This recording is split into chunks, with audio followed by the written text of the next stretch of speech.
జగిత్యాల జిల్లా ధర్మపురి మండలం దమ్మన్నపేట గ్రామంలో అర్ధరాత్రి 1 గంట నుండి ఉదయం వరకు 5 గ్రామస్తులపై 2 ఆవులపై 10 కోళ్లపై గ్రామంలోని పిచ్చికుక్క దాడి చేసింది.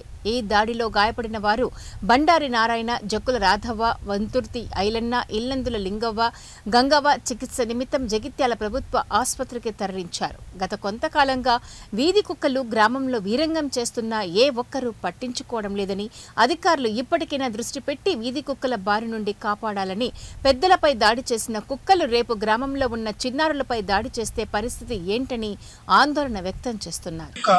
అట్లాగే మళ్ళీ 3 గంటల సుమారు నుంచి ఒక వాడవాడకు వెళ్ళి ఒక 5గురిని తల మీద గాయాలు చేసి బాగా చేసింది, ఇబ్బంది చేసింది.